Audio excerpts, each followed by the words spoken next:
사연을 통해 각박한 세상 속 따뜻한 하루가 되시길 바라는 감동 시작입니다. 구독과 좋아요는 영상 제작에 큰 힘이 됩니다. 영상 수익은 불우이웃에 기부되니 끝까지 시청 부탁드립니다. 아니, 영국이 축구 종주국이고 세계 최고의 실력을 자랑하는데 어디 아시아의 작은 국가에서 온 사람을 내가 알아야 돼?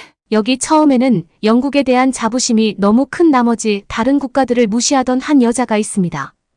그는 처음에 자기가 했던 생각이 틀렸음을 깨닫게 되고 한국을 여행하며 놀라운 경험을 하게 되었다고 하는데요.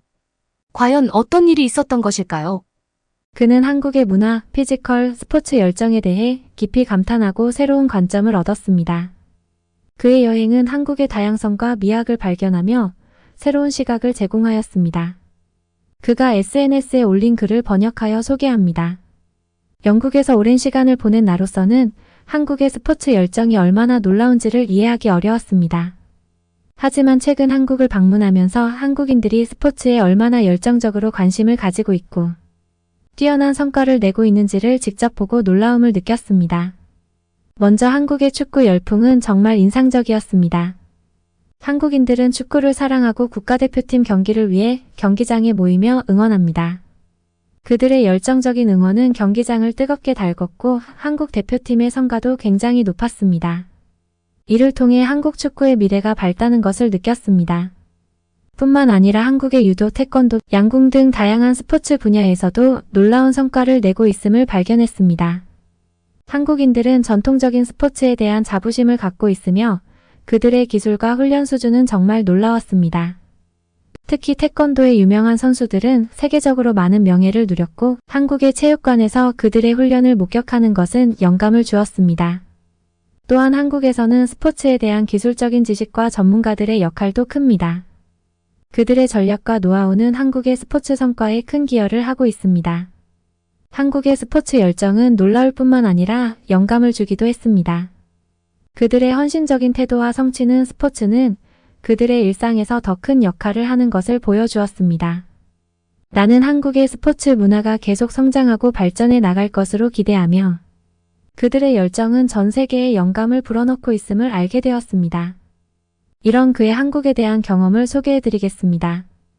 그는 축구팬으로서 오랜 시간 동안 다양한 선수들을 관찰하며 그들의 경기를 즐겼습니다. 그러나 그의 경험 중 하나는 그에게 정말 큰 놀라움을 안겨주었습니다. 그것은 손흥민에 대한 이야기였습니다.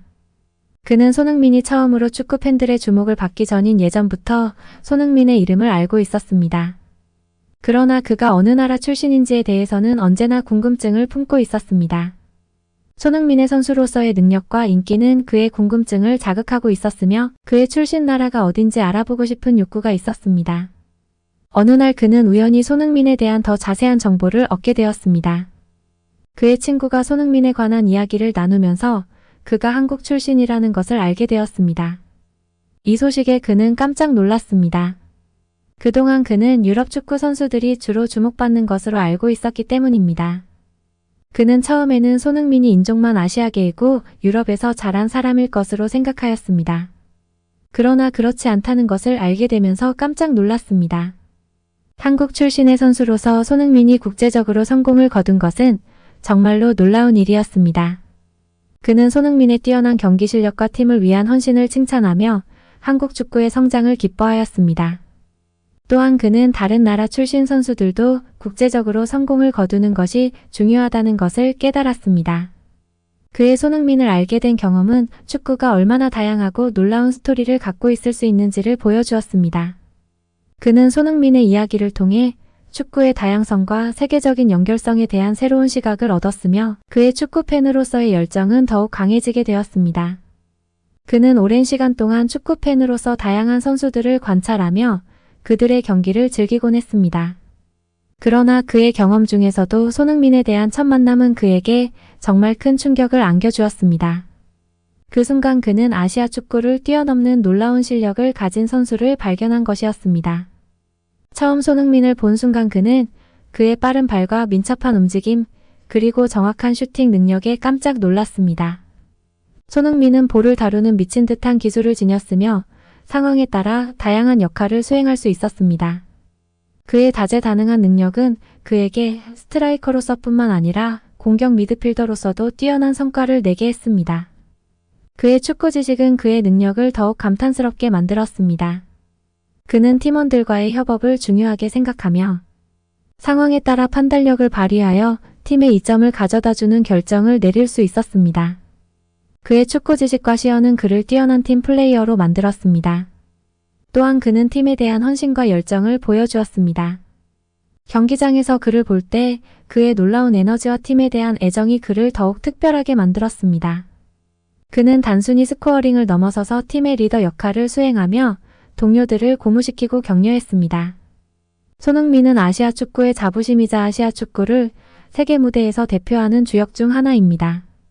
그의 축구 실력은 그의 출신 지역을 뛰어넘어서 전 세계에서 인정받는 것이며 그는 아시아 축구의 미래를 밝게 비추고 있습니다. 그의 이야기는 다른 아시아 축구 선수들에게 영감을 주며 그의 훌륭한 실력과 열정은 축구 팬들에게 항상 기쁨을 주고 있습니다. 그는 손흥민에 대한 놀라운 충격을 겨우 이겨냈던 참이었지만 그 다음 축구 선수 김민재에 대해 알게 되면서 다시 한번 큰 충격을 받았습니다. 김민재 역시 한국 출신의 축구 스타라는 사실에 대해서는 예상치 못한 충격을 받았습니다. 처음으로 그는 김민재의 이름을 듣고 나서 이 선수가 손흥민처럼 한국 출신인지 확인하기 위해 검색을 시작했습니다. 그러나 그의 검색 결과는 그의 예상을 뒤집어 놓았습니다.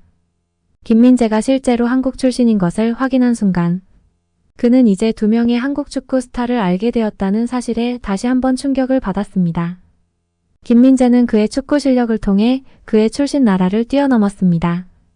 그의 빠른 속도와 강인한 체력은 그를 상대로 어려운 상황에서도 뛰어난 경기를 펼칠 수 있게 했습니다. 그의 슈팅은 정확하고 강력하며 상대팀에게 어려운 순간을 줄 수 있었습니다. 또한 그의 축구 지식과 전술적 이해력은 그를 팀의 중심으로 만들었습니다. 그는 팀원들과의 협업을 중요시하며 그의 패스와 슈팅은 상대팀을 괴롭힐 수 있는 무기였습니다. 그의 뛰어난 실력은 그가 한국 출신임을 뛰어넘어서 세계적으로 인정받는 축구 스타로 떠오르게 했습니다. 그는 손흥민과 함께 한국 축구의 자랑스러운 대표로서 세계 무대에서 활약하고 있으며 그의 이야기는 한국 축구의 힘과 잠재력을 보여주는 또 다른 사례입니다. 그의 축구 실력과 열정은 축구 팬들에게 무한한 희망과 기쁨을 전달하고 있으며 한국 축구의 미래를 밝게 비추고 있습니다. 이 두 명의 축구 스타 손흥민과 김민재는 한국 축구의 길을 더욱 밝게 만들고 있으며 세계에서 큰 관심을 받고 있습니다. 그는 손흥민과 김민재에 대한 충격을 겨우 이겨냈던 참이었지만 한국 축구 세계에서의 놀라운 출신을 더 발견하게 되면서 또다시 큰 충격을 받았습니다. 그 축구 선수의 이름은 박지성이었습니다. 박지성 역시 한국 출신의 축구 스타라는 사실에 대해서는 예상치 못한 충격을 받았습니다. 예전부터 그는 박지성의 이름을 잘 알고 있었고 그의 뛰어난 실력과 세계적인 명성을 이미 알고 있었습니다. 그러나 그것을 알고 있던 동안에도 한국 출신 축구 선수라는 사실은 자주 무시되곤 했습니다. 그래서 박지성이 실제로 한국 출신인지 확인하면서 그는 다시 한번 큰 충격을 받았습니다.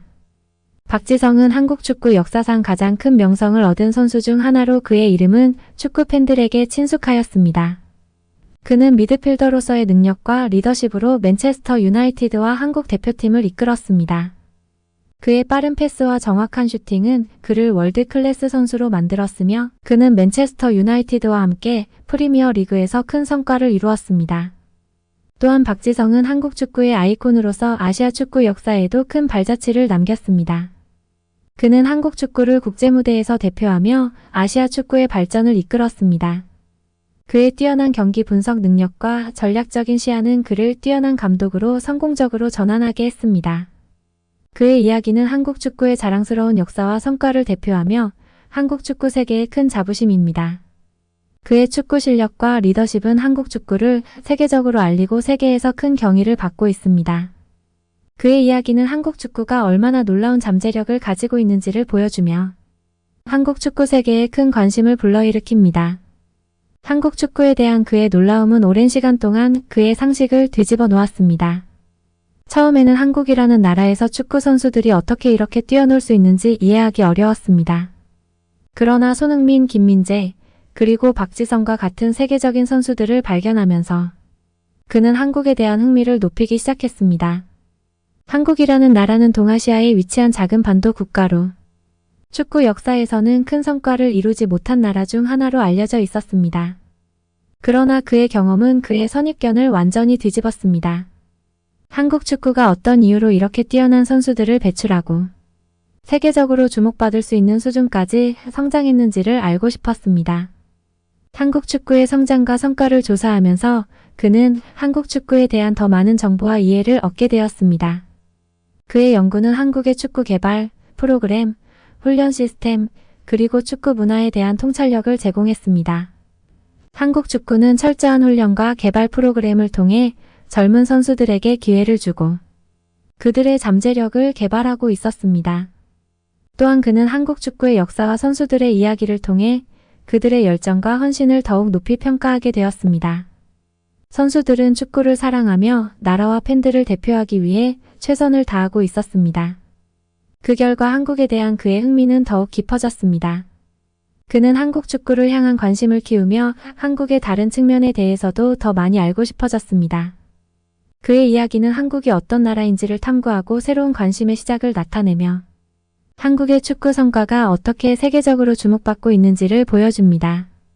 한국의 축구 선수들과 그들의 역사를 알게 되면서 그는 그들의 축구 세계를 직접 경험하고자 결심했습니다. 그래서 그는 한국 여행을 떠나 박지성 박물관과 손흥민의 출신지를 둘러보는 특별한 축구 여행을 시작했습니다. 먼저 그는 박지성 박물관을 방문했습니다. 박지성은 한국 축구의 전설 중 하나로 그의 이야기와 성과는 한국 축구 역사의 중요한 부분을 차지하고 있었습니다. 박지성 박물관은 그의 축구 경력과 성과를 기리기 위해 만들어진 곳으로 그의 팀 유니폼, 트로피, 그리고 중요한 순간들을 전시하고 있었습니다. 그의 이야기와 업적에 대해 더 자세히 알 수 있었고 그의 축구에 대한 열정과 헌신을 느낄 수 있었습니다. 그런 다음 그는 손흥민의 출신지를 찾아갔습니다. 손흥민은 한국 축구의 현대적인 스타로 그의 출신지는 그의 축구 경력의 시작과 관련이 깊었습니다. 그의 고향을 방문하면서 그는 그의 어린 시절에 어떻게 축구에 빠져들었고 어떻게 세계적인 스타가 되었는지에 대한 이야기를 듣게 되었습니다. 또한 그의 고향에서 손흥민을 기리는 다양한 표시물들을 발견했습니다. 한국 여행을 통해 그는 한국 축구의 역사와 문화를 더 깊게 이해하고 손흥민과 박지성 같은 세계적인 선수들의 흥미로운 이야기를 직접 체험하게 되었습니다. 이 특별한 축구 여행은 그에게 한국의 축구 열정과 자랑스러운 역사를 더욱 가깝게 느끼게 해주었습니다. 또한 그의 여행은 그의 축구 팬으로서의 열정을 더욱 강화하고 한국의 축구 문화와 선수들을 더욱 사랑하게 만들었습니다. 그의 한국 여행 중 그를 깜짝 놀라게 한 것 중 하나는 한국인들의 놀라운 뮤지컬이었습니다. 그는 오랜 시간 동안 아시아인들을 체격이 작은 인종이라고 생각하고 있었습니다. 그러나 한국에서 그가 보게 된 풍성한 체격과 뛰어난 체력은 그의 예상을 완전히 뒤집었습니다. 한국에서 그가 만난 사람들은 다양한 연령대와 배경에서 왔지만 그들은 공통적으로 강력하고 건장한 체격을 갖고 있었습니다. 거리에서 뛰어놀고 스포츠를 즐기며 산책로를 걷는 사람들을 관찰하면서 그는 한국인들의 피지컬이 어마어마하게 강력하다는 것을 알게 되었습니다. 한국은 다양한 스포츠 활동이 활발하게 이루어지는 나라로 알려져 있습니다. 축구, 농구, 태권도, 유도, 등산 등 다양한 스포츠가 한국에서 큰 인기를 끌고 있으며 이러한 스포츠 활동은 한국인들이 강력한 체격을 유지하고 체력을 키우는 데에 기여하고 있습니다. 또한 한국의 식문화와 생활습관도 한국인들의 건강한 체격을 지원하는 요소 중 하나입니다.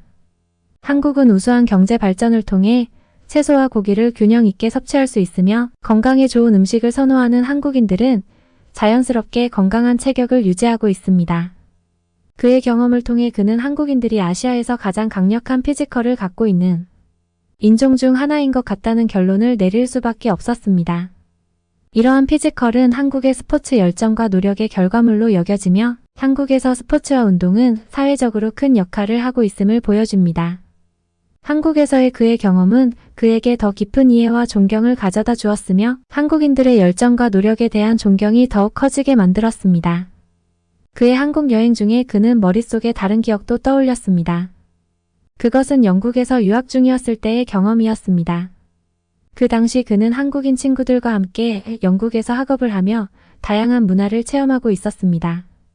그런데 그의 한국인 친구들의 체격이 자신과 매우 다르다는 사실에 깜짝 놀랐던 기억이 떠올랐습니다. 영국에서의 그의 유학 경험은 다양한 국적과 문화를 만나보는 기회를 제공했습니다. 그의 한국인 친구들은 영국에서도 한국의 강한 피지컬을 지니고 있었으며 자신과 못지않게 크고 건장한 체격을 가지고 있었습니다. 이러한 경험은 그에게 체격과 신체, 특성이 국적과 문화와는 무관하게 다양할 수 있다는 것을 깨달게 해주었습니다. 각 나라와 문화는 고유한 특성을 지니고 있지만 체격과 피지컬은 개인 차이와 운동 습관, 식습관 등 다양한 요소에 영향을 받기 때문입니다.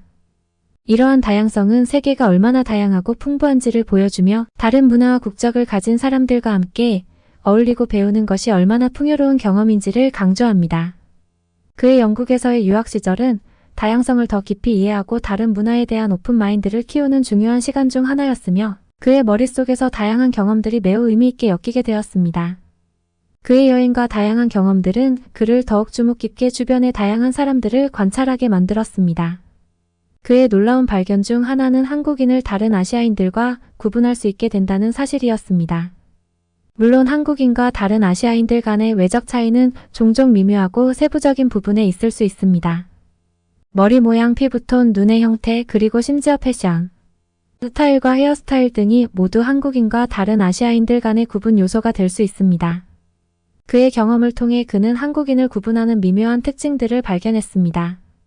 예를 들어 한국인들은 미소를 짓는 데 있어서 고요한 표정을 지니고 있으며 특히 눈가 주름의 형태가 뚜렷한 편이었습니다.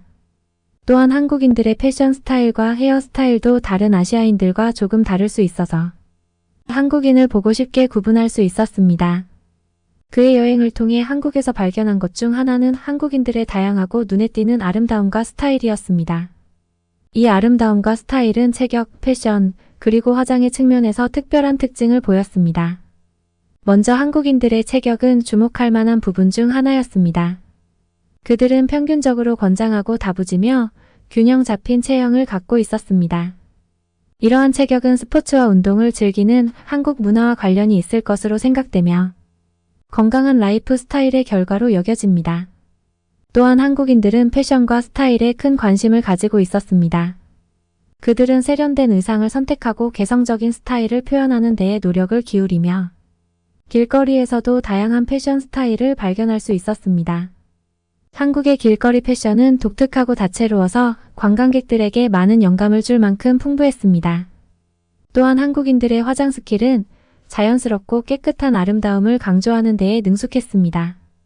화장품은 한국에서 큰 산업이 되어 있으며 많은 한국인들은 자신의 피부를 관리하고 아름다움을 강조하기 위해 노력하고 있습니다. 그들은 화장을 통해 자신의 아름다움을 부각시키며 자연스럽고 매력적인 모습을 연출하는 데에 성공했습니다. 한국인들의 체격, 패션, 그리고 화장의 미학은 그들의 문화와 라이프 스타일을 반영하며 이러한 다양한 매력은 한국을 방문한 여행자들에게 강력한 인상을 남겼습니다. 그의 이야기는 아름다움과 스타일이 어떻게 문화와 생활 방식을 반영하며 다양성을 통해 더 풍부하게 표현될 수 있는지를 보여주며 한국의 매력을 새롭게 발견하게 해줍니다. 한국 여행을 통해 한국 문화와 사람들에 대한 놀라움을 경험한 후 그는 한국 예능 프로그램을 통해서도 한국인들의 피지컬과 스포츠 열정에 대한 새로운 감탄을 느끼게 되었습니다. 여러 가지 예능 프로그램들 중에서 특히 스포츠와 관련된 프로그램들이 그의 관심을 끌었습니다. 강철 부대는 한국의 예능 프로그램 중 하나로 참가자들이 군대 훈련을 받는 과정을 체험하는 프로그램입니다. 이 프로그램을 통해 그는 한국인들의 끈질긴 노력과 군대에서의 피지컬 훈련에 대한 이해를 얻었습니다. 참가자들은 힘들고 엄격한 훈련을 겪으며 체력과 스포츠 능력을 향상시키는 과정을 보여주며 그들의 열정과 인내심에 감탄하게 되었습니다. 피지컬 100은 또 다른 스포츠 관련 예능 프로그램으로 참가자들이 다양한 체력과 스포츠 도전에 참여하는 내용을 다룹니다. 이 프로그램을 통해 그는 한국인들의 스포츠에 대한 열정과 다양한 스포츠 경험을 엿볼 수 있었습니다. 참가자들은 자신의 체력과 스포츠 능력을 향상시키면서 동시에 재미있는 경쟁을 즐기는 모습을 보여주며 관객들을 웃음과 감동으로 가득 채웁니다. 뭉쳐야 찬다는 또 다른 대표적인 예능 프로그램으로 다양한 스포츠 게임과 미션을 통해 참가자들이 협력과 경쟁을 경험합니다. 이 프로그램은 그들의 피지컬과 스포츠 역량을 테스트하면서 동시에 웃음과 감동을 선사하는 것으로 유명합니다. 그의 한국 예능 프로그램 시청 경험은 그에게 한국인들의 스포츠와 피지컬에 대한 열정을 더 깊게 이해하게 해주었습니다. 이러한 프로그램들은 뿐만 아니라 즐거움과 웃음을 전달하며 한국 문화와 스포츠에 대한 그의 관심을 한층 높였습니다. 한국 예능은 스포츠와 엔터테인먼트를 결합하여 관객들에게 신선한 즐거움을 제공하며 그의 이야기는 이를 통해 한국 문화의 다양성과 매력을 강조합니다. 그의 한국 여행을 통해 그는 한국에서 스포츠를 잘하는 것이 얼마나 큰 매력의 한 부분이며 한국인들이 스포츠와 체격에 대해 얼마나 열정적이고 뛰어난 능력을 지니고 있는지를 깨달았습니다. 이러한 인상적인 특징은 한국을 다른 나라와 비교해도 자랑스럽게 만듭니다. 한국인들은 스포츠와 체육 활동에 대한 열정을 가지고 있으며 이를 통해 뛰어난 스포츠 능력을 개발하고 발휘하고 있습니다. 축구, 농구, 태권도, 유도, 배구 등 다양한 스포츠 분야에서 한국인 선수들은 국제 무대에서 높은 실력을 선보이며 주목받고 있습니다. 한국은 올림픽과 월드컵 같은 국제대회에서도 성적을 거두며 세계적으로 인정받는 나라 중 하나입니다. 한국에서의 여정을 통해 그는 한국인들의 스포츠 열정과 피지컬 아름다움에 대한 놀라움을 경험했습니다. 그의 이야기는 다양성을 존중하고 새로운 문화를 탐험하는 것이 얼마나 풍요로운 경험이 될 수 있는지를 보여주며 한국의 매력을 더욱 강조합니다. 한국의 다양한 측면을 탐험하며 그는 새로운 시각과 인사이트를 얻게 되었으며 이는 그의 여행이 그에게 더 많은 열정과 이해를 안겨주었습니다. 한국의 성형 기술은 이미 세계 최고 수준이라고 해도 과언이 아닙니다. 특히 한국에서의 성형은 미적인 아름다움뿐만 아니라 마음까지 치료하는 선한 영향력을 끼치기도 하는데요. 오늘 소개해드릴 사연은 얼굴에 있는 상처 때문에 우울한 학창시절을 보냈었다는 러시아 여고생의 사연입니다. 그녀는 어머니가 성형외과 의사였던 한국인 여학생 때문에 인생의 전환점을 맞이하게 되었다고 하는데요. 과연 그녀에게는 무슨 일이 있었던 걸까요? 러시아 여고생의 사연입니다. 안녕하세요. 저는 한국인 친구 때문에 한국에서 새롭게 태어날 수 있었던 러시아인 여고생 세이렌이에요. 고등학교 졸업을 앞두고 있지만 제 인생에 굴곡이 많았어요. 제가 겪은 일들을 평생에 한 번도 경험하지 못할 사람들이 아마 대다수일 것 같습니다. 하지만 전 한 번도 아니고 두 번이나 경험하면서 사람들이 얼마나 겉모습으로 사람을 판단하는지 알았어요. 냉정하게 세상을 먼저 알았다는 건 좀 슬픈 일이에요. 하지만 그 과정에서 소중한 한국인 친구와 우정이 더 깊어졌다는 점에서 제 인생은 이미 성공했다고 할 수 있습니다. 사람이 평생을 살며 마음에 맞는 친구 한 명을 사귄다는 게 정말 어렵다는 걸 전 이미 깨달았거든요. 물론 처음부터 제 인생에 굴곡이 생겼던 건 아닙니다. 중학교 때까지 평범했죠. 그래도 예쁜 편에 속해서 남학생들에게 관심도 많이 받고 여학생들과 사이도 좋았거든요. 적어도 총을 들고 온 옆반 남학생으로 학교가 아수라장이 되기 전까지 말입니다. 그날도 여느 날과 다르지 않았어요. 사춘기 아이들이 그런 것처럼 시끄러웠죠. 저는 체육 수업이 있는 시간이었어요. 운동장에서 같은 반 친구들과 피구를 하고 있었습니다. 그런데 갑자기 학교 건물에서 총소리가 났어요. 곧이어 많은 학생들의 비명소리가 들렸죠. 건물 밖에 있었지만 큰일이 났다는 걸 금방 알아챌 수 있었어요. 그리고 교실 밖이라 무방비한 상태라는 걸 알아채고 어떻게든 몸을 숨길 수 있는 곳을 찾아야 했습니다. 건물까지 거리는 상당했어요. 저를 비롯한 체육 수업을 하던 아이들과 선생님도 당황했습니다. 빠른 상황 판단을 한 체육 선생님 덕분에 주차장 차 사이로 우선 피하라는 소리를 들었어요. 앞다투며 주차장 쪽으로 뛰는 학생들 때문에 중심을 잃은 저는 넘어지고 친구들 사이에 짓밟히게 되었습니다. 그때 앞에 가던 선생님이 뒤를 돌아보셨고 바닥에 누워 피를 흘리는 절 일으켜 세우고 함께 뛰어주셨어요. 다행인 건 그날 학교 전체에 인명피해는 없었다는 점입니다. 총을 가지고 와서 위협을 가할 생각이었던 옆반 남학생은 생각처럼 나쁜 학생이 아니었어요. 분명 나쁜 생각으로 총을 가지고 학교에 왔지만 마지막 순간에 멈췄던 거죠. 덕분에 한바탕 소라는 잘 마무리되었습니다. 그 상황으로 피해를 본 건 전교의 저 하나였어요. 도망가는 아이들에게 짓밟혀 코뼈는 물론 오른쪽 광대뼈가 부러져 함몰되었거든요. 피투성이가 된 채 응급실로 가 기본적인 조치를 받았어요. 의사는 부러진 뼈들의 조각을 맞춰주는 등 저는 한동안 병원에 머물러야 했습니다. 살아있다는 걸 감사해야 했지만 외모에 상당히 민감한 사춘기 나이라 그 순간이 정말 암담했어요. 신이 저에게 너무 가혹한 시련을 준다고 생각했죠. 왜냐하면 수술 결과가 처참했거든요. 얼굴뼈가 함몰되고 코뼈가 부러졌을 때 병원에서 저에게 말했어요. 일반적인 외과에서 진료를 받을지 성형외과에서 진료를 받을지 말입니다. 저는 사고로 상처를 입었기에 보험 처리가 되는 건 외과였어요. 성형은 미용상의 목적이 강하기에 보험 처리가 되지 못했죠. 하지만 예전의 얼굴을 되돌리기 위해선 성형외과를 가는 게 맞았어요.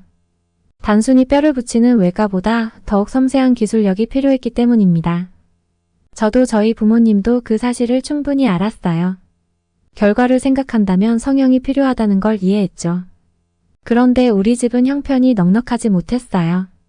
그나마 학교의 사고로 보험이 청구되어 혜택을 받을 수 있으니 병원에 입원하고 필요한 조치를 받을 수 있었거든요. 만약 그게 아니었다면 전 일반적인 외과 시술조차 받기 어려웠을 거예요. 결국 전 그날의 총기 사고로 평온했던 사춘기의 삶이 전혀 다른 방향으로 흘러가게 되었습니다. 병원에 입원하고 회복하는 동안 저는 고등학생이 되었고 다시 학교로 돌아갔을 땐 전처럼 웃거나 친구들 사이에서 어울릴 수 없었어요. 친구들이 달라진 제 외모를 보고 피했거든요. 친하게 지낸다고 생각했던 친구들도 저와 거리를 두기 시작했습니다. 전 혼자 점심 식사를 했고 조편성으로 발표를 해야 하는 상황에서도 항상 혼자일 수밖에 없었어요. 아무도 저와 함께 어울리는 걸 좋아하지 않았거든요. 그러던 어느 날 점심 식사를 하기 위해 식판에 식사를 받고 구석 자리를 찾았어요. 아무도 눈에 띄지 않는 자리에서 조용히 식사하고 싶었기 때문이죠. 두리번거리는 사이 학교에서 제일 예쁜 여학생이 지나가는 걸 보지 못했어요. 부딪혔고 제 식판의 음식들이 그 예쁜 여학생 옷에 모두 쏟아졌죠. 소리를 지르는 그 여학생 덕분에 식사를 하던 전교생이 모두 저와 예쁜 여학생을 쳐다봤어요. 모두 예쁜 여학생을 걱정하기 바빴고 제가 그녀를 질투해 일부러 음식을 쏟았다는 거짓 소문들이 돌기 시작했습니다. 전 그날 이후 전교생의 무시를 당할 수밖에 없었어요. 전 혼자였고 그들은 다수로 저를 피하고 뒤에서 욕하거나 가끔 쓰레기 같은 물건을 던지기도 했죠. 제가 할 수 있는 건 빨리 이 시간이 지나가길 기다리는 것뿐이었습니다. 집도 가난해 다른 학교로 전학 갈 수 없었고 고등학교도 졸업 못한다면 사회에서 제가 할 수 있는 것도 없을 거라는 생각이 들었거든요. 그런 저에게 봄이 찾아들 줄 몰랐어요. 새 학기가 시작되고 한국에서 한 여학생이 저희 학교로 유학을 왔거든요. 체구가 작은 여학생은 까만 눈동자를 가졌는데 보고 있으면 빨려들 정도로 매력적이었어요. 러시아어를 제법 잘했고 유머러스해서 학기가 시작된 지 얼마 되지 않아 그녀를 좋아하는 반 친구들이 하나둘 생기기 시작했죠. 전 그 한국인 친구를 보며 대리 만족을 느꼈어요. 나도 얼굴이 다치지 않았다면 저 친구처럼 새 학기를 보낼 수 있었을 것 같았죠. 그래서 아마 저도 모르게 자꾸 그 한국인 친구를 쳐다보았던 것 같습니다. 같은 수업을 듣는 날이 많았거든요. 그러던 어느 날 그 한국인 친구가 제 옆으로 왔어요. 저도 모르게 미연아 안녕이라고 먼저 말을 건넸습니다. 무슨 용기가 있던 건지 지금도 모르겠어요. 다만 항상 마음속으로 생각하며 제 모습을 투영하면서 저도 모르게 친구라고 생각했던 것 같아요. 순간 당황했고 다른 아이들처럼 미연이 역시 저를 무시하거나 욕할 거라 생각했어요. 그래서 저도 모르게 미안해라는 말로 사과를 했습니다. 그런절 미연이는 빤히 쳐다봤어요. 그리고 말했죠. 친구끼리 뭐가 미안해? 그렇게 고등학교에 올라와 처음으로 친구가 생겼답니다. 미연이는 다른 아이들과 달랐어요. 단순히 러시아인 한국인의 차이가 아니었죠. 외모에 집착하는 사춘기 아이들과 다르게 그런 건 신경 쓰지 않는 것 같았어요. 처음으로 이를 보고 내면의 아름다움을 알게 되었죠. 마음 깊은 곳에서 차오르는 자신감이 무엇인지 그녀를 보고 알게 되었거든요. 그날은 늦잠을 자 학교에 늦은 날이었어요. 급하게 교실로 가는데 앞에 미연이가 걸어가고 있었죠. 반가운 마음에 아는 척을 하려는 찰나. 보란듯이 작년에 저와 부딪혔던 예쁜 여학생이 저를 앞질러가며 미연이한테 어깨 동무를 했어요. 그리고 큰 소리로 제가 들었으면 한다는 듯 물었죠. 못생긴 세이렌이랑 다니지 말고 나랑 다니자. 네가 세이렌이랑 다니기엔 너무 아까워라고요. 그러면서 뒤돌아보는 그 여학생과 제 눈이 마주치고 말았죠. 전 숨고 싶었어요. 미연이를 빼앗긴다는 현실보다 또다시 놀림거리가 된 것 같아 부끄러웠죠. 그런데 미연이의 대답을 듣고 전 울고 말았답니다. 몸을 피해 그 예쁜 여학생이 어깨에 동무를 풀었어요. 그리곤 답하더라고요. 전교에서 세이렌처럼 마음이 예쁜 아이를 본 적 없어라며 단호하게 말했습니다. 미연은 그동안 저의 암울했던 삶의 선물이었어요. 그녀로 인해 저 역시 자신감을 되찾아갈 수 있었거든요. 그렇게 여름방학이 다가오고 있었어요. 방학 때 그녀를 못 본다는 게 벌써 슬픔으로 다가올 정도로 전 세이렌에게 많이 의지하고 있었습니다. 그러던 중 어느 날 이 말했어요. 여름방학에 한국에 같이 갈래라고 말이죠. 전 깜짝 놀랐어요. 그러더니 조심스럽게 말했습니다. 사실 엄마가 한국에서 성형외과 의사인데 저와 함께 찍었던 사진을 보내준 적 있대요. 그러면서 엄마가 제대로 골격만 맞췄어도 상당히 예뻤을 아이인데 안타깝다고 무슨 사연이 있냐고 물었답니다. 미연은 저에게 말하지 않았지만 저의 사정을 모두 알고 있었어요. 그랬겠죠. 제가 다니는 학교는 초등학교, 중학교, 고등학교가 모두 있어서 이사를 가는 게 아니면 초등학교 입학과 동시에 고등학교까지 졸업하는 시스템을 갖췄거든요.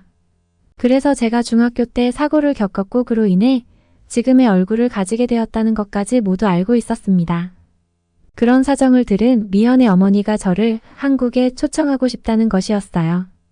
미연과 좋은 친구가 되어줘서 너무 고맙다며 자신이 도와줄 수 있을 것 같다고 조심스레 저의 의견을 물었습니다. 전 당연히 고마웠어요. 하지만 거절할 수밖에 없었죠. 저의 집에는 치료를 받을 만큼의 돈이 없었거든요. 그런데 미연이 그러더라고요. 돈 걱정은 하지 말래요. 미연의 어머니는 무료로 수술을 해주고 싶었던 거래요. 그리고 인생을 100살까지 놓고 본다면 지금은 미연이 저에게 도움을 주지만 시간이 지나면 오히려 미연이 저에게 도움을 요청할 수 있다고 말입니다. 세상을 살면서 그게 무엇이든 해줄 수 있는 사람이 있다는 것, 해주고 싶은 사람이 있다는 게 큰 축복이라는 말에 전 눈물을 흘리며 고맙다고 말할 수밖에 없었어요. 이 소식을 들은 저희 부모님도 저희 한국행에 찬성했고 미연의 가족에게 감사의 인사를 전했습니다. 그렇게 여름방학이 되고 전 미연과 함께 한국으로 가게 되었습니다. 한국에서 여름방학 내내 있었는데 한국을 관광하진 못했어요. 한국에 도착하자마자 미연 어머님의 성형외과에 입원하고 수술을 진행했거든요. 생각보다 붓기가 빠지지 않아 돌아다니지 못하고 병원에 머무는 시간이 많았어요. 뼈가 붙어야 하는 시간도 필요했기 때문이죠. 얼굴에 남았던 상처 자국도 피부 재생 시술을 받으면서 새로운 세포가 나오는 관리도 받았어요. 전체적으로 틀어졌던 얼굴의 골격을 바로잡고 인위적인 느낌이 나던 코도 자연스러운 원래 제 코의 느낌으로 수술받았답니다. 붓기가 빠지고 피부가 재생되면서 거울을 보는 즐거움이 생겼어요. 볼 때마다 예뻐지는 느낌이 들었거든요. 화장을 하지 않아도 아주 예뻤어요. 어느새 그늘졌던 제 마음은 다시 자신감을 되찾고 있었습니다. 그렇게 여름방학이 끝나고 다시 러시아 학교로 돌아왔어요. 계약을 하고 학교에 처음 가는 날 그 어느 때보다 가슴이 두근거렸습니다.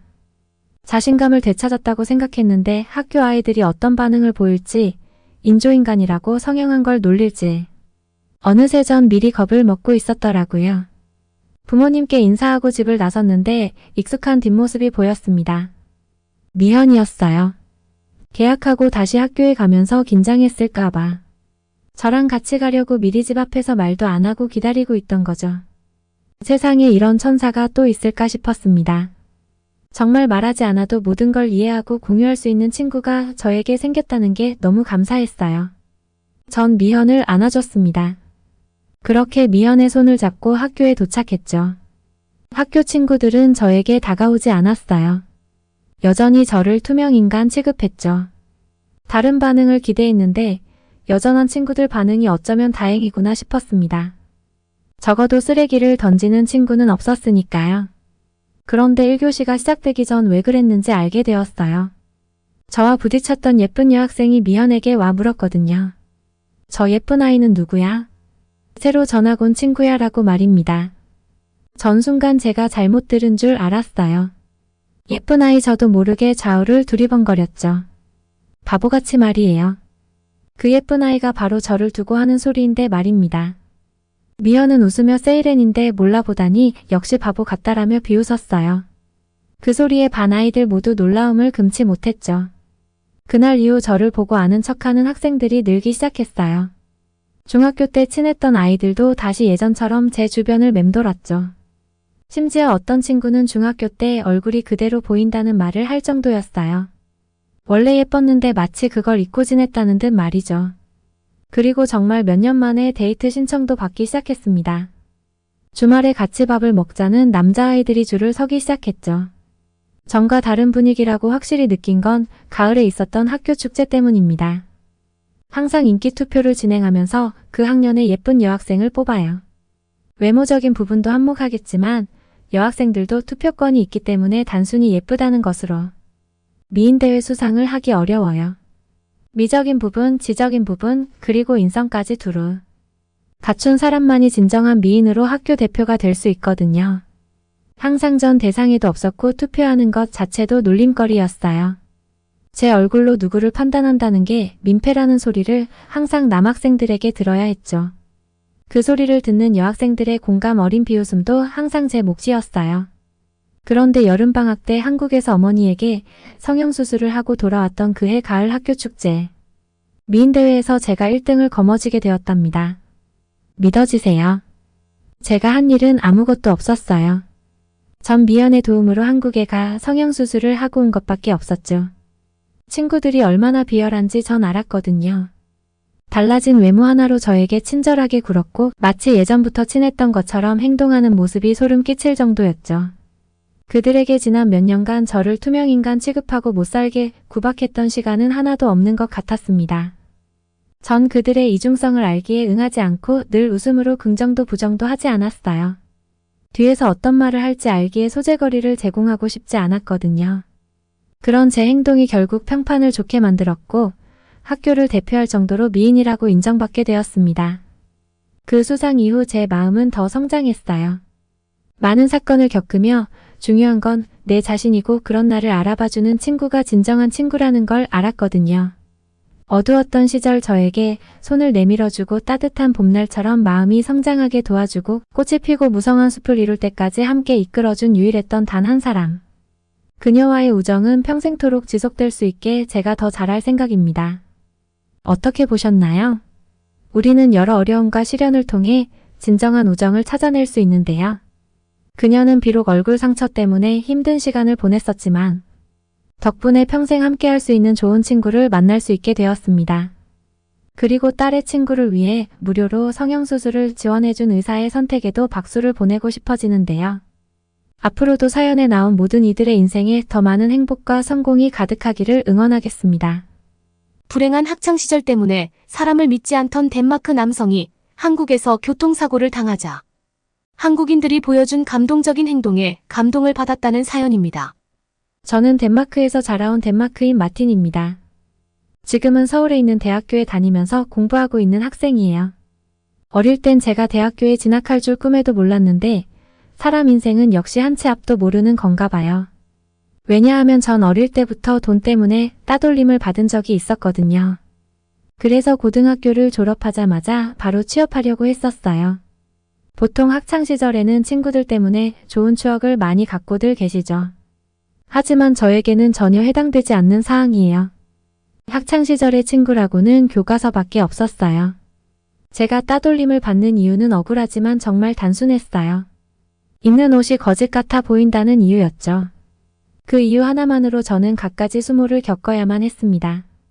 걸어가고 있으면 차를 타고 쫓아와 창문을 내리고 침을 뱉고 가는 건 기본이었고 마주쳤을 때 제 주머니에 은근슬쩍 온갖 쓰레기를 넣고 가곤 했죠.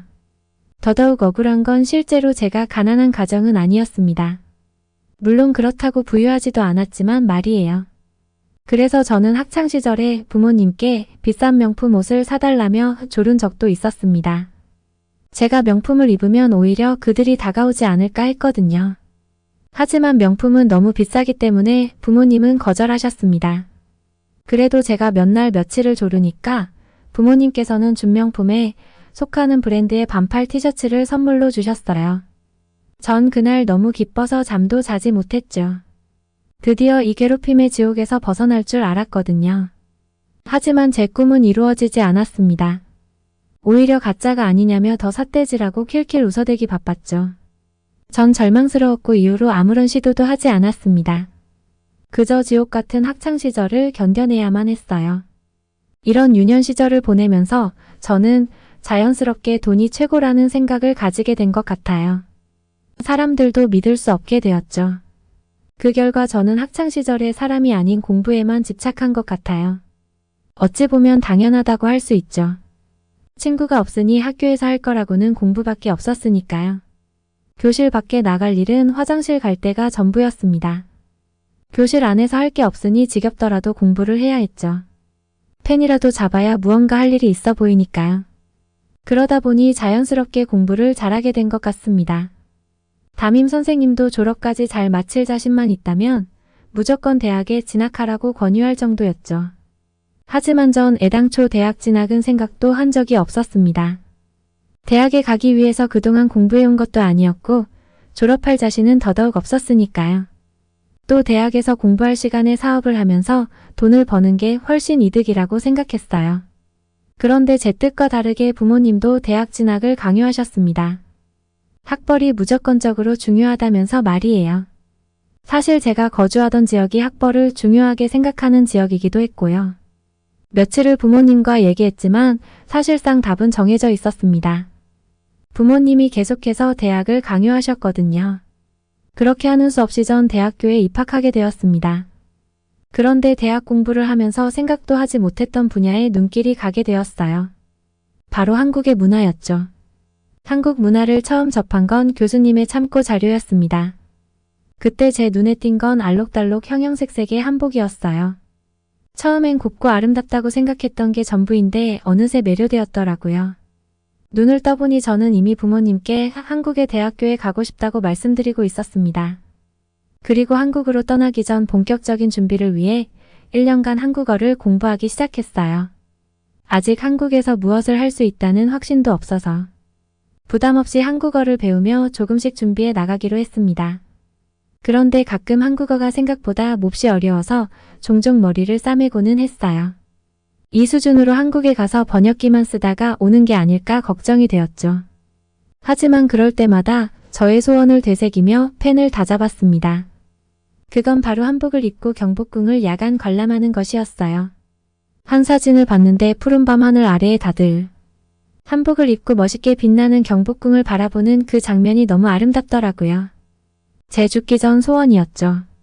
그렇게 열심히 한국어 공부를 했습니다.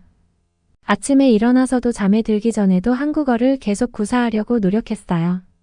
마침내 한국대학교에 진학하는 날이 오게 되었고 이때 저는 깨달았어요. 제 노력이 결코 헛되지 않았다는 사실을 말이에요. 무슨 말이냐면 대화가 통하니까 한국 생활이 아주 즐겁더라고요. 그리고 무엇보다 전 세상에서 가장 행복한 선물을 받았어요. 바로 친구였죠. 전 서울에 도착하고 얼마 되지 않아 세상에 둘도 없는 제 절친한 친구도 사귀게 되었습니다. 그의 이름은 진석입니다. 처음 전 친구들에게 먼저 용기를 낼 수가 없었어요. 학창시절 따돌림의 트라우마 때문인지 한국에서 사귀게 된 친구. 역시 속으로는 못된 마음을 먹고 있지 않을까 두려웠었거든요. 나중에 절 버리지 않을까 두려워서 도저히 깊게 친구를 사귈 수 없었죠. 그런데 이 와중에 먼저 제게 다가와준 친구가 바로 진석입니다. 먼저 자신의 속마음도 털어놓아 주었고 진지한 이야기를 하다 보니 금방 친해지게 되었죠. 이 친구와 빠른 속도로 가까워져서 이젠 서로 가족 사정도 알고 있을 정도예요. 그래서 진석 덕분에 여러 가지 경험도 하게 되었었어요. 다양한 아르바이트를 소개해 주었었거든요. 다만 그는 돈을 많이 주는 만큼 다소 힘들 수 있다고 당부했습니다. 또 어느 곳을 가든 나쁜 사람이 있듯이 악덕주인들이 있을 수 있다고 말해 주었죠. 절 걱정해주는 친구가 있다는 사실 그 자체만으로도 매우 든든했어요. 그때 전 두려울 게 없던 시절이었습니다. 그렇게 건설 현장에서 일도 해보고 식당에서 주방 설거지도 해봤어요. 간단한 방송에 엑스트라로 촬영도 해봤죠. 진석의 걱정과 다르게 막상 일해보니 나쁜 사람은 한 명도 없더라고요. 일의 강도는 개지만 다들 외국인이라고 친절하게 대해주셨거든요. 정말 고마운 분들이었죠. 말이 안 통해서 답답했을 만도 한데 오히려 먼 타국까지 와서 공부하는 학생이 기특하다며 맛있는 것도 가끔 사주셨어요. 하지만 행복은 그리 오래가지 않았습니다. 하루는 아르바이트를 위해 집을 나서던 중이었어요. 그런데 골목을 걷던 중 문득 생각이 나더군요. 집에 가스밸브를 잠그지 않은 게 떠올랐죠. 그냥 갈까 고민했는데 시계를 보니 뛰어갔다 오면 시간이 얼추 맞을 것 같아 전 황급히 집에 다녀왔습니다. 그런데 다시 집을 나오면서 시간을 확인해 보니 이렇게 갔다간 아르바이트에 늦을 것 같더라고요. 제가 일하는 곳은 작은 돼지고기 식당이었는데 주인 아저씨에서 살갑게 대해주시고 가끔 돈도 더 넣어주실 때가 있었어요. 지금까지 만난 사장님들 중에 가장 착하신 분이셨죠? 가끔 실수를 할 때면 얼마나 죄송하던지요. 제가 말도 잘 못 알아듣는데 이렇게 매번 잘해주시는 아저씨께 죄송해서 지각만큼은 절대로 하지 말아야겠다고 생각했었습니다. 최소한의 예의는 반드시 지켜야겠다고 말이에요. 그런데 지각하게 될 것 같아서 마음이 초조해졌죠. 이렇게 가다가는 안 될 것 같아 결국 택시를 타게 되었습니다. 이전에도 택시를 타본 적은 있어서 그다지 어색하지 않았어요. 시간이 늦어서 조금 서둘러 달라고 말씀도 드릴 정도였죠. 그런데 그때였어요. 갑자기 옆에서 달려오던 승용차가 눈 깜짝할 새 우리를 들이받고 말았습니다. 그때의 기억은 마치 가위로 자른 듯 잘려 기억이 나지 않아요. 다만 나중에 들어보니 사거리에서 교통신호를 어기고 달리던 승용차가 택시를 그대로 박았다고 하더군요. 특히 조수석 쪽에 앉아있던 전 크게 다치게 됐고 수술까지 해야 하는 상황이었어요. 문제는 바로 수혈이었죠. 제가 피를 너무 많이 흘려 수혈이 필요한 상태였습니다. 교통사고를 당했다는 이야기를 듣고는 대학교 친구들이 와주었어요. 하지만 불행하게도 제 혈액형은 RH-형이었습니다. 저는 희소혈액형 보유자였고 친구들 중에는 아무도 제게 수혈을 해줄 수 있는 사람이 없었죠. 간호사는 수혈이 긴급한데 현재 병원에 RH-형이 없다고 하셨어요. 주변 병원에 연락해봐도 당연히 없었던 상태입니다. 다들 안절부절하고 있던 상황이었어요. 저는 이때 수혈이 필요하다는 자세한 상황은 모르고 있었지만 어쩌면 제 인생이 끝날 수도 있겠다는 막연한 짐작은 하고 있었습니다. 그때 저는 한복을 입고 경복궁에 가지 못한 것을 후회하고 있었어요. 이럴 줄 알았으면 미친 듯이 아르바이트를 할 시간에 경복궁에 다녀올 거라고 말이죠. 부모님께 한국 여행을 시켜드리지 못한 후회도 있었어요. 그저 여러 가지 후회가 한 번에 몰려오더라고요. 그래도 살면서 친구라는 걸 저도 사귀게 되어 정말 행운이라고 생각했죠. 대부분의 한국인들이 저를 살갑게 대해줬고 특히 진석은 저에게 친구가 무엇인지를 알려준 고마운 존재였으니까요. 그런데 이때 진석은 저를 포기하고 있지 않았습니다. 무언가 저를 돕기 위해 시도를 하기 시작했어요. 그것은 바로 인터넷에 글을 올리는 것이었습니다. 지금 생각해보면 완전히 도박이나 다름없는 일이었어요. 누가 생판 모르는 사람에게 수혈을 해줄 것이며 그 당시 바로 올 수 있는 사람을 구하는 것도 거의 불가능한 일이었죠. 하지만 진석은 그렇게 생각하지 않았나 봐요. 타국에 와서 죽어가는 제가 불쌍했는지 아니면 정말로 누군가 도와줄 거라고 생각했는지 모르겠지만 진석은 현재 상황을 접고 진심 어린 마음으로 수혈자를 찾기 시작했어요. 그런데 갑자기 영화 같은 상황이 펼쳐졌습니다. 친구가 인터넷에 글을 올리자 한국 사람들이 여기저기서 수혈을 해주겠다며 연락을 보내온 거였어요.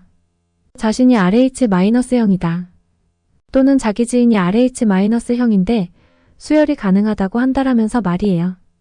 그렇게 전 기적적으로 수술을 마치고 깨어나게 되었습니다. 전 눈을 뜨자마자 눈물이 흘러나왔습니다. 그리고 이 모든 것이 친구와 한국인들의 도움이라는 사실을 듣게 되었어요. 한국 사람들이 너무나 따뜻하다고 생각했습니다. 그리고 진심으로 감사했죠. 심지어 혈액형이 달라서 수혈을 해주지 못한 사람 중에는 병원비에 보태라며 돈까지 보내준 사람도 있었습니다.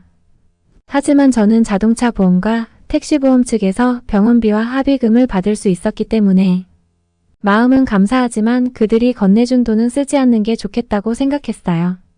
그래서 그 돈은 동의를 구하고 그들의 이름으로 고아원에 기부를 하게 되었죠. 지금 글을 쓰면서도 다시 한번 눈물이 나네요. 당시 한국인들에게 너무 고마운 마음이기요. 이것은 죽어서도 갚지 못할 큰 빚이라고 생각합니다. 한국인들은 제게 피를 나눠준 고마운 형제들이나 다름없어요. 그들 덕분에 건강하게 회복한 저는 지금 대학교에서 공부를 열심히 하고 있습니다. 물론 진석이도 함께 말이에요. 갑자기 웬 공부냐면 제게 드디어 꿈이 생겼거든요. 바로 한국인들처럼 남을 돕는 사람이 되는 것입니다.